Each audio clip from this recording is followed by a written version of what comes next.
बिस्मिल्लाहिर्रहमानिर्रहीम।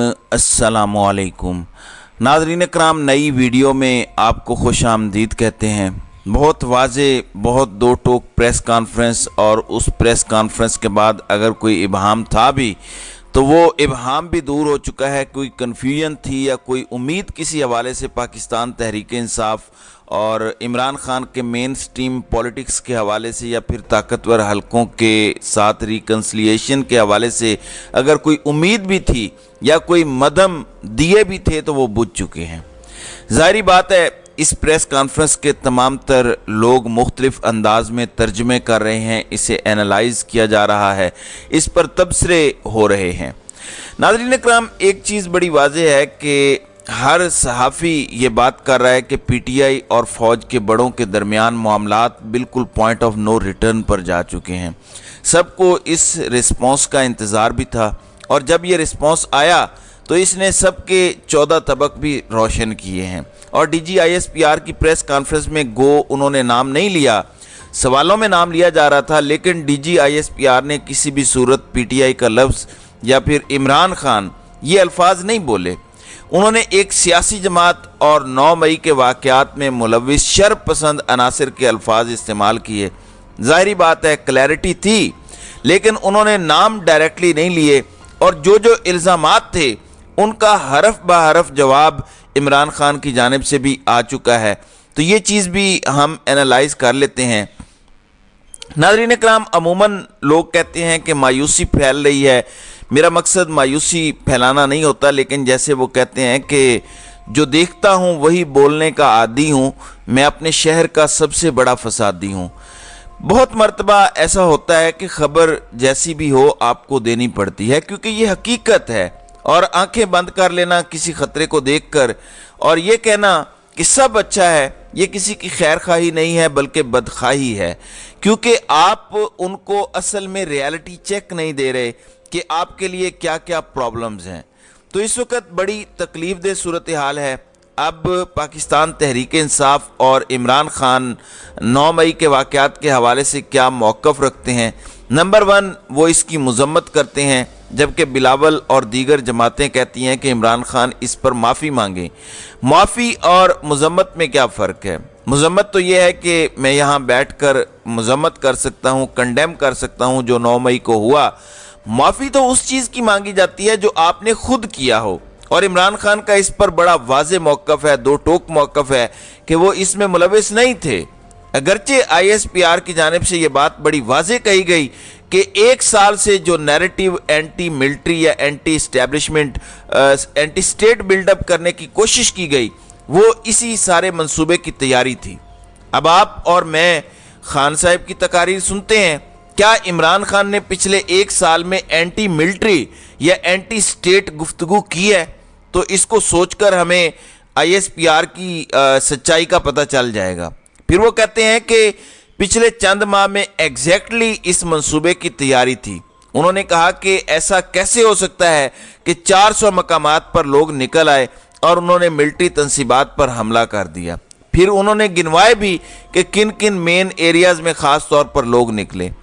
अब यहाँ पर पाकिस्तान तहरीक इंसाफ और इमरान खान 3-4 मुतालबात इससे पहले भी करते रहे, लेकिन अब उनका मौक़िफ़ और तहरीक इंसाफ की एज अ पार्टी इस पर पॉलिसी क्या है वो बहुत गौर तलब है। और पाकिस्तान तहरीक इंसाफ ने बड़े नपे तुले अंदाज में हर्फ ब हर्फ इल्ज़ामात का जवाब भी दिया है, लेकिन यूं लग रहा है कि पाकिस्तान तहरीक इंसाफ की मीडिया पॉलिसी में काफ़ी मैच्योरिटी आई है। बड़ी पॉलिटिकल किस्म की साउंड जो है ना वो गुफ्तगू है। अब पाकिस्तान तहरीक इंसाफ का ऑफिशियल जो है उसने ये स्टेटमेंट दी है कि we demand an independent inquiry as we believe May 9th operation was done to justify crackdown on PTI।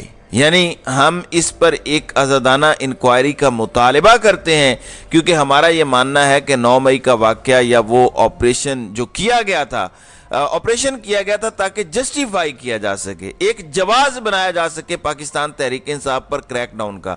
और ये हमें नज़र भी आता है कि इसके बाद किस तरह से पाकिस्तान तहरीक इंसाफ पर क्रैकडाउन किया गया, जबकि किस तरह से तहरीक इंसाफ छोड़ने वालों को साथ ही क्लीन चिट भी दी गई। फिर अवाम ने यह भी देखा। तो آگے کہتے ہیں کہ how can one party be جج جیوری اینڈ ایگزیکیوشنر. آپ کس طرح سے سب کچھ خود ہی بن سکتے ہیں؟ مطلب مدعی بھی آپ، منصف بھی آپ، اور جلاد بھی آپ، ایگزیکیوشنر بھی آپ. ظاہر ہے یہ پاکستان تحریک انصاف کا موقف ہے. پھر اس کے ساتھ پاکستان تحریک انصاف نے ایک ٹرینڈ چلایا، اور یہ آفیشیل پاکستان تحریک انصاف کا ٹرینڈ ہے مے 9 فالس فلیگ.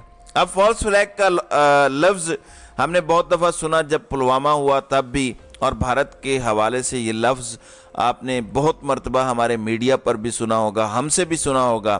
فالس فلیگ ایسے آپریشن کو کہتے ہیں جو کسی کارروائی کا جواز بنانے کے لیے، جو کسی کارروائی کا جواز تراشنے کے لیے خود سے انسائیڈ جاب کی گئی ہو. مطلب جیسے پاکستان کی سٹیٹ کا موقف ہے کہ پلوامہ میں سب کچھ بھارت نے خود کروا دیا، اور اس کی وجہ یہ تھی کہ بھارت نے پاکستان کے ساتھ سرحدوں پر تناؤ کرنا تھا، اور اس کا پولیٹیکل بینیفٹ مودی نے حاصل کرنا تھا. تو مئی 9 کو پاکستان تحریک انصاف نے فالس فلیگ آپریشن ڈکلیئر کیا تھا، اور یہ پاکستان تحریک انصاف کا آفیشیل ٹرینڈ ہے. پھر انہوں نے کہا کہ جو بھی آپریشن ہوا اس پر اور اس کے بعد بہت سے سوالات ہیں، اور پاکستان تحریک انصاف نے تصاویر شیئر کی جو 25 مئی کو کریک ڈاؤن کیا گیا تھا جب عمران خان لانگ مارچ لے کر گئے تھے. تو یہ 9 مئی کی سازش نہیں، بلکہ پی ٹی آئی کے خلاف ایک سال پر محیط ایک بڑی سازش ہے، جس میں پورا ایک سال ایک جماعت کے کارکنوں کو فسطائیت کا نشانہ بنایا جاتا رہا. پھر 9 مئی کے واقعات کے بعد اسی جماعت کے کارکنوں پر زمین تنگ کی گئی. یہ بھی پاکستان تحریک انصاف نے سوال اٹھایا ہے، اور پاکستان تحریک انصاف کے ٹویٹر ہینڈل پر یہ کویسچن بھی ریز کیا جا رہا ہے کہ یہ کیسے ہو سکتا ہے. اس سے پہلے جو بھی پی ٹی آئی کرتی تھی تو اس کے خلاف اسٹیٹ فورس استعمال ہوتی تھی، چاہے وہ پولیس ہو یا رینجرز. اس کے ساتھ ہی ساتھ وہ کہہ رہے ہیں کہ عمران خان نے یہ بڑا واضح کیا ہے کہ اس میں جو بینیفیشری ہے اسے تلاش کیا جائے. پاکستان تحریک انصاف کا موقف بڑا اہم ہے، کیونکہ بڑا شارٹ مگر بھرپور جواب ہے. اس کے ساتھ پی ٹی آئی نے عمران خان کی ایک سٹیٹمنٹ شیئر کی، اور اس کے بعد لکھا کہ ایک آزادانہ تحقیقات جو ہے وہ سب کچھ بتا دے گی. We hope government apologize all 10,000 plus families who were wrongly accused. یعنی جن پر غلط الزام لگا ہے، حکومت ان سے معافی بھی مانگے گی. انہوں نے عمران خان کی 2 سٹیٹمنٹس بھی شیئر کی ہیں. عمران خان کی پہلی سٹیٹمنٹ میں لکھا ہے کہ 9 مئی کے واقعے کا جس کو سب سے زیادہ فائدہ ہوا وہی اس واقعے کا ذمہ دار ہے. یعنی اس میں جو بینیفیشری ہے وہی اس کا ریسپانسیبل ہے. پھر خان صاحب نے یہ بھی کہا کہ 9 مئی کے بعد سے ہر گزرتا دن میرے اس یقین کی تصدیق کرتا ہے کہ یہ میری پارٹی کو ختم کرنے کی ایک منظم سازش تھی. یہ صرف 9 مئی کو شروع نہیں ہوا. میری پارٹی کا صفایا کرنے اور اسے انتخابات کے لیے غیر مؤثر بنانے کی یہ کوشش کئی مہینوں سے جاری تھی، اور یہ گفتگو اور یہ موقف عمران خان نے انٹرنیشنل میڈیا کے سامنے رکھا ہے. اس کے ساتھ ہی ساتھ عمران خان کی ایک سٹیٹمنٹ ہے، ایک خطاب کی کلپنگ ہے جو تحریک انصاف نے انگلش سب ٹائٹلز کے ساتھ شیئر کی ہے. اس میں بھی عمران خان نے یہ بتایا ہے کہ یہ 9 مئی کا ایونٹ باقاعدہ تیار کیا گیا. یہ فالس فلیگ آپریشن تھا، اور اس میں انڈیپینڈنٹ انکوائری نہیں ہو رہی، اور کلیئر ایویڈنسز ہیں کہ جو وہاں پر وینڈلزم ہوا، جو جلاؤ گراؤ ہوا، اس کے آپریٹر باقاعدہ وہاں پر پلانٹ کیے گئے تھے. تو یہ پاکستان تحریک انصاف کا جو ہے وہ کلیئر سٹانس ہے. لیکن اس میں ایک بڑی چیز اہم ہے جو پاکستان تحریک انصاف نے کی ہے. عمران خان نے سوال پوچھا تھا کہ اس کا سب سے بڑا بینیفیشری کون ہے 9 مئی کے واقعات کا، اور وہی اس کے اندر ملوث ہے.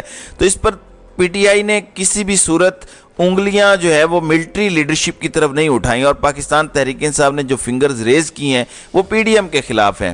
It's P D M because who couldn't beat PTI politically, so it is trying to crush like this. یعنی اس چیز کو بہانہ بنا کر اب یہ پاکستان تحریک انصاف کو کرش کرنا چاہ رہے ہیں. اس کے علاوہ ان کے پاس طریقہ نہیں تھا، اس کے علاوہ ان کے پاس آپشن نہیں تھی پولیٹیکلی پی ٹی آئی کو کمپیٹ کرنے کے لیے. تو اس کی بینیفیشری پی ڈی ایم ہے. تو مجھے اب یہ پولیٹیکل میچورٹی نظر آئی ہے جس میں پی ٹی آئی نے کہا ہے کہ اس کا فائدہ نہ اداروں کو ہوا، نہ پی ٹی آئی کو आपको इसका बेनिफिशरी ढूंढना चाहिए जो 9 मई को हुआ। यकीनन वो अफसोसनाक है और वो होना भी नहीं चाहिए था। एक सहाफ़ी जो पीडीएम के हामी हैं उन्होंने तो यहाँ तक कह दिया कि 9 मई के वाक़यात के बाद पीडीएम की जमातों में नया जज्बा पैदा हुआ है और वो मोटिवेट हो गए हैं। तो ये ऐसे कौन कह सकता है? आपके मुल्क के साथ इतना बड़ा सान्या हुआ, आप उसे अपने पॉलिटिकल बेनिफिट के लिए एक रीज़न समझ रहे हैं कि आपको मौका मिल गया है अपने मुल्क को क्रश करने का, अपने दुश्मन को क्रश करने का। तो मुझे इस पर बड़ी हैरत हुई। तो ये पीटीआई का मौक़िफ़ है नाज़रीन कराम जो मैंने आपके सामने रख दिया है। तो नाज़रीन कराम, आपकी इस वीडियो के हवाले से क्या राय है? आप अपनी राय का इजहार कमेंट सेक्शन में ज़रूर कीजिएगा।